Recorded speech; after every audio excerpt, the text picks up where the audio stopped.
Hello and welcome back to Couples Drive, where married couples share their stories from when they met, courted, got married and beyond. I'm your host, Atuboyan. This week we're picking up from where we left off with Sam and Mercy. This is part 2 of my ride with them. Take a look.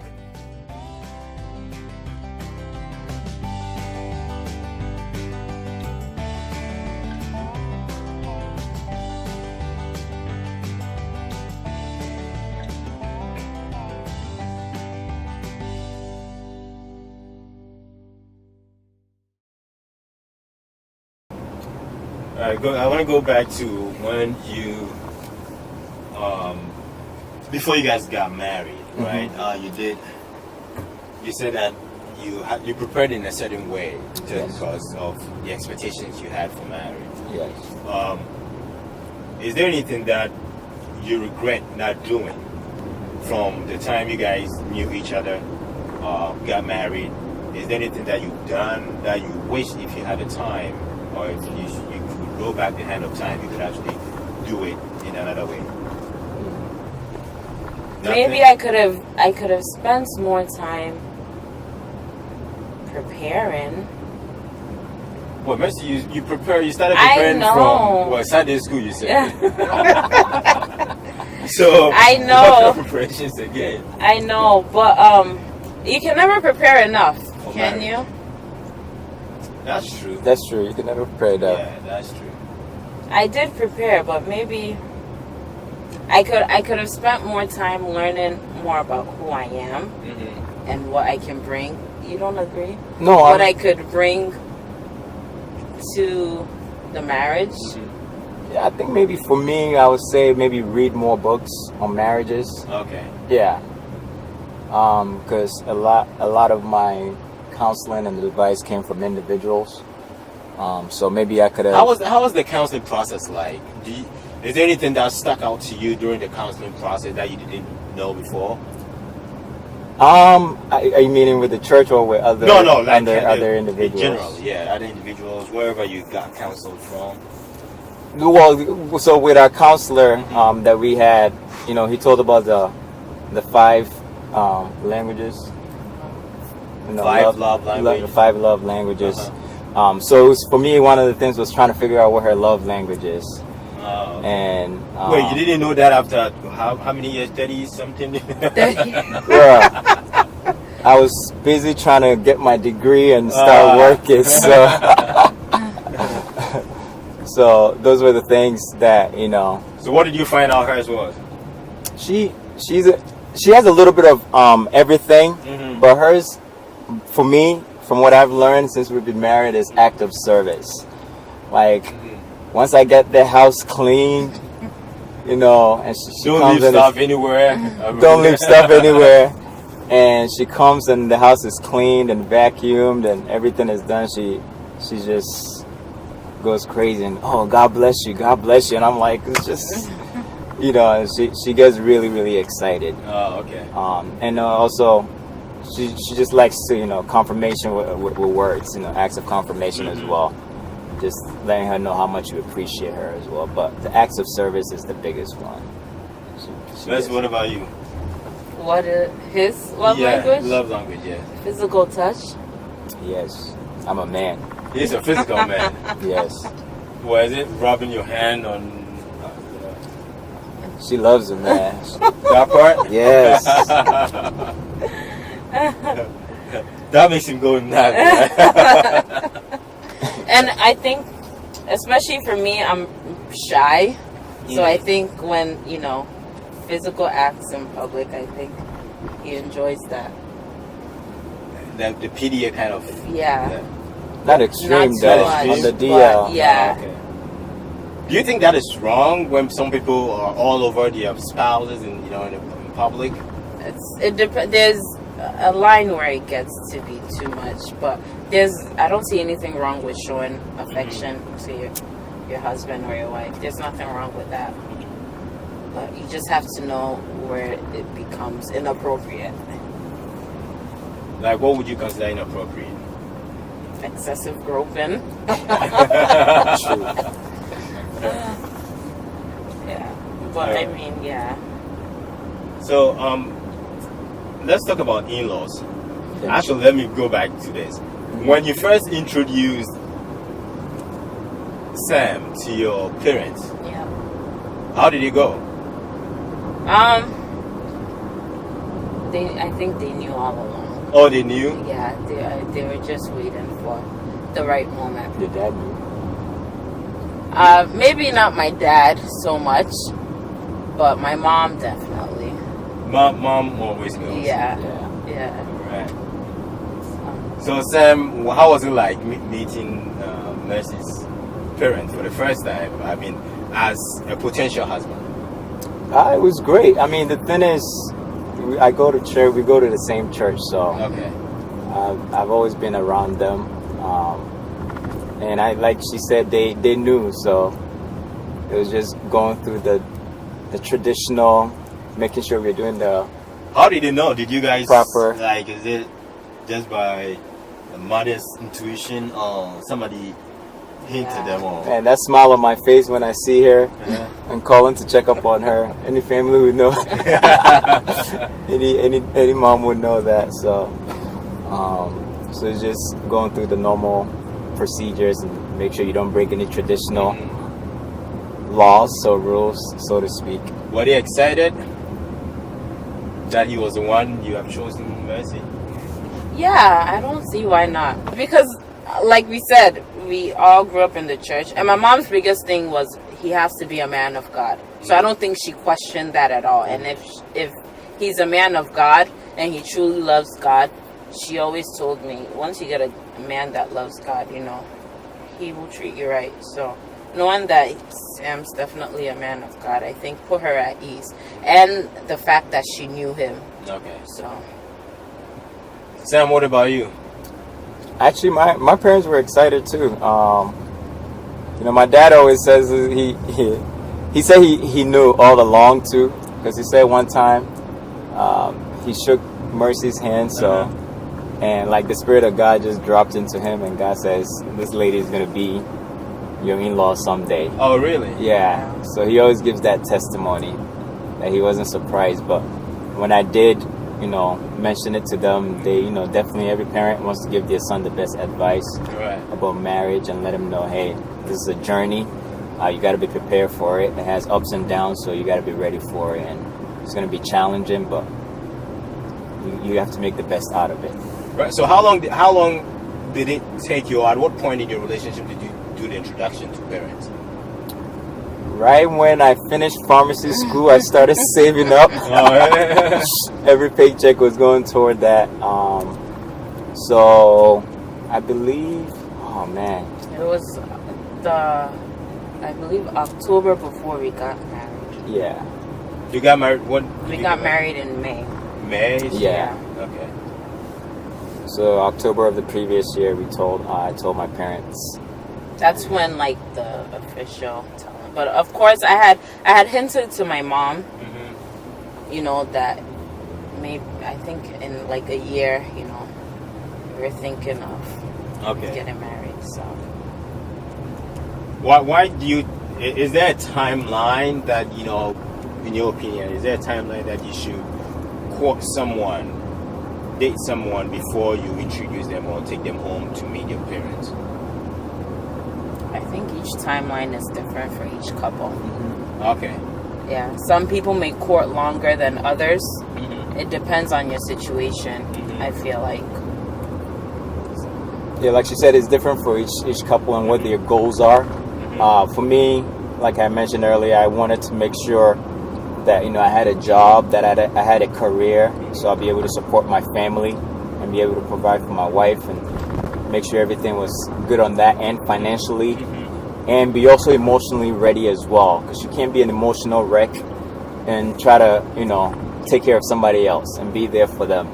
So having that certainty in my heart that I was ready for marriage and having everything else going well.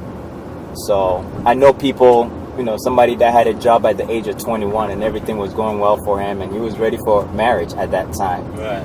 And so they just jumped into it. Some people, they also have a goal and they know, hey, my husband is going to school. Eventually he'll be done soon and they want to get married either before or after he graduates, or his wife is going to school before or after. So it all depends on the individual and their Talk to me goals about of that. relationship. Emotional readiness. What do you mean by being emotionally ready? Well, first you gotta learn how to enjoy your singlehood and love yourself. Okay. When you understand yourself and you love yourself, then you can also give somebody love.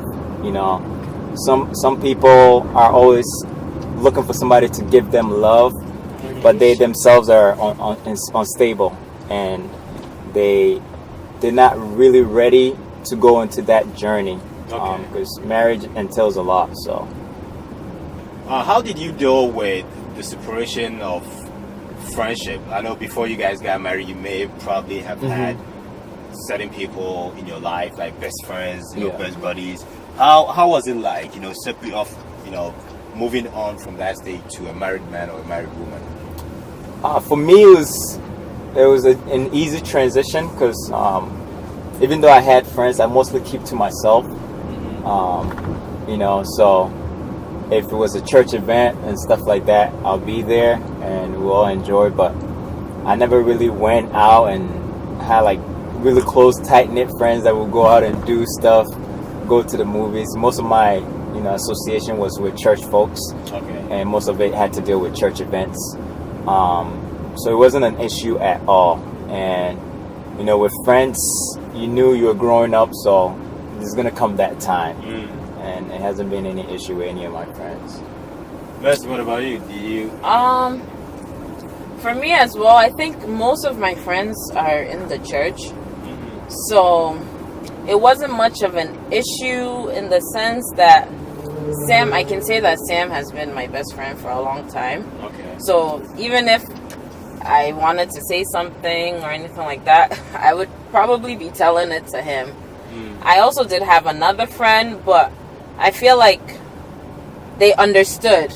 Like they knew that I'm getting married and there was going to be some type of change. I'm still cool with all of them, but I'm not the person to go and just talk about my life like anyhow to all of my friends. So I don't think there was that much of a difference.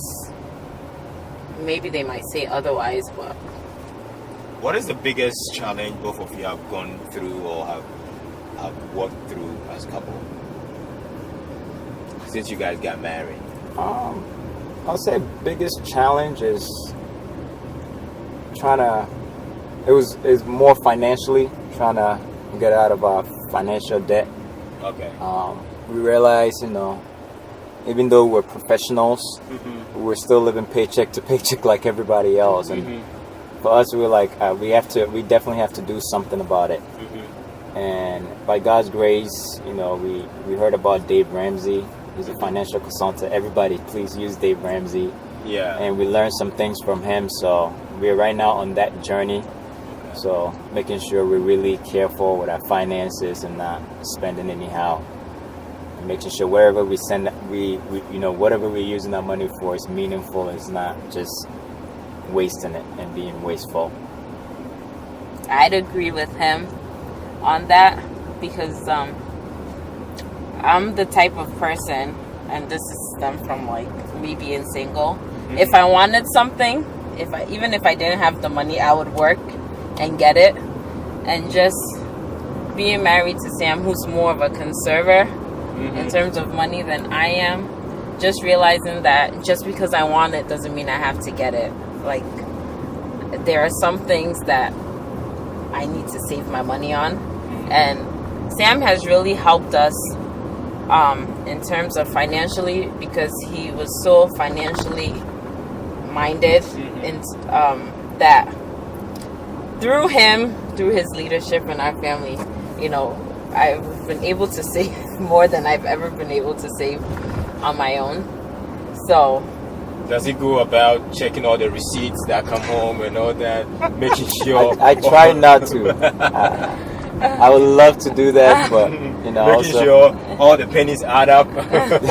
I think he knows that would start a fight. But no, my mind has changed in terms of I'm more conscious of how I spend my money. So like I said before, as long as I had the money, no problem, I'll buy it. If I need to make more money, I'll just work more. but I can't do that.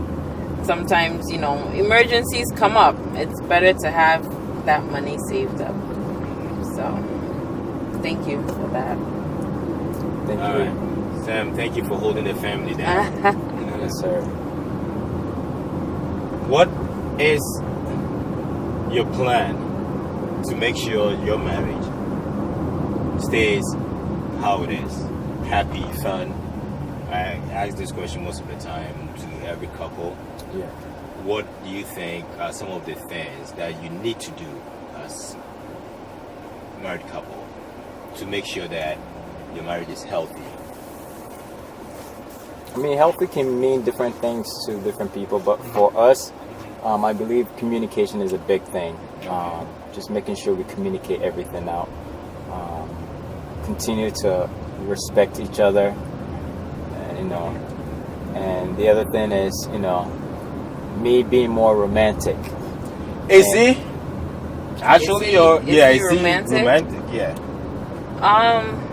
He has his ways of being romantic. Dry ways or like really? We're on a Dave Ramsey budget, so she understands.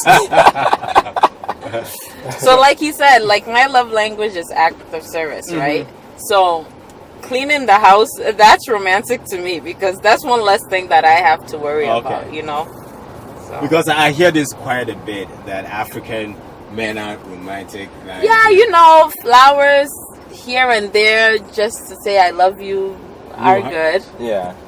Does he buy the flowers? I'm not good at it. But here's my thing. Here's my thinking about the flowers. Okay. It's gonna die anyway. So I rather It's just a thought, I know. I rather. But here, talking about communication, also making sure you're listening to the other partner. Okay. For instance, if my wife is saying, "Hey, Sam, we haven't been seeing you at home," for instance, I'm spending too much time at church. Those are the things that when she speaks, I definitely take it into consideration, and she does the same too, vice versa. So, if your partner is complaining about something or bringing an issue up, make sure you take it to heart and do the best you can to make sure you accommodate her needs. And if you're able to balance those things, I believe that relationship will last longer. But of course, God still has to be the main staple of the relationship. And like you asked us, how often do you guys pray together? I think when you build that relationship, coming together as a family, learning the word of God together, I think that also foster a great relationship, and it goes to a long way. Gotcha. I would say giving it 100%. You as an individual, putting it in your mind that you're going to give it 100%. There's no out in this. We're in here for a lifetime, till death do us part. So I want to make sure that each and every day I try and give my 100% to him to make sure that he's enjoying this marriage, that he doesn't have even 1 ounce of regret for marrying me. Yeah. So what are your thoughts on this concept of man can cook, woman can cook? Where in some homes it is believed that You're going straight. The woman doesn't have to be the only one to cook. Well, I mean, living in the Western culture, Western society, Right. She's working, you're working, so definitely the man can also chef it up in the kitchen. That's Okay. a blessing. She's just a better cook than I am, but I can throw some burgers on the grill, and flip some quesadillas sometimes. So, but she's just a better cook than I am. So you gotta let the person who's good at it do her thing, and also you do the best you can to support her. So, Mercy, do you think he should be able to cook? Does it bother you if he doesn't cook, or Does it bother me? Yeah. I mean, I don't think it bothers me. I think there are some days where I wish he could. Like maybe the days that he gets home early. Like if he could, then that would be, I wouldn't have to worry about cooking. But overall, usually what I try to do is I try to make enough for the week. So if I can, I'll make enough for the week, and then that way we just go through what's in the fridge. Or I'll make enough so that if I even do have to make something, it won't require much. Okay. You guys have 2 kids, 1 boy, 1 girl. yes. Sam, what kind of man do you think your daughter should marry? A man that loves God, a man that will respect her, treat her with respect, and a man that will honor her. So those are my big things. But also somebody that's also doing well, making sure he has a responsibility, has something in place to make sure he can take care of his family financially, emotionally, physically as well. Mercy, what would you tell your son? I would tell him all the same things. Definitely God-fearing. She definitely has to be respectful because a man needs his respect. She has to have a submissive spirit to realize that if they are to get married, that he's the head of the household, and to be able to respect that authority. What can you elaborate on that? Huh? What is the because I think we get that confused, and I've heard people say it a lot, like the head of the house, and Right. what is in your opinion the head of the house, and what should that constitute? So he's the leader of our family. Okay. He leads us in the direction that the family should go. So it says, just as Christ is the head of the church. Mm-hmm. Like, we look to Christ for direction. Okay. So I look to my husband for direction in terms of how he sees the family, where he wants it to go. Of course, he would consult me because we're submitting to one another. So he can't just say, oh, I want the house to go this way and not have my approval, in a sense, because it's not going to happen. We need to be working together. But in the end, when somebody looks into our house, they see him as the leader. Like, he's covering all of us. Right. Does it bother you? Not at all. Not at all. No. Okay. Because I went into marriage understanding that that's the dynamic of how it should be. But I mean, most people have an issue with that. But at the end of the day, they just, he's the head of the family, but you love Christ. Christ is the head of the church. So the biggest responsibility is that the man will love his wife, protect his family, go all out, come to the level of even sacrificing himself for his family, just as Christ did for the church. So the biggest responsibility lies on the man, right? If the man is able to demonstrate love, care, compassion toward his wife and his family, submission and all that other Right. stuff It comes is just naturally. automatically going to come. And if Christ did it for us, and because he first loved us, we can also love him. If a man first loves his wife, treats her like a queen, come on, man, she's going to take care of you like a king. Do you take care of him like a king? I hope I do. I try my best. Look at me, I'm looking fresh. Hey, welcome back. That was the final part of my ride with Sam and Mercy. And as usual, I hope you learned something from them. Please make sure you subscribe to our channel on YouTube so that you'll be notified once new videos are posted. I'll see you next time with another video. Until then, let's keep love alive. Bye.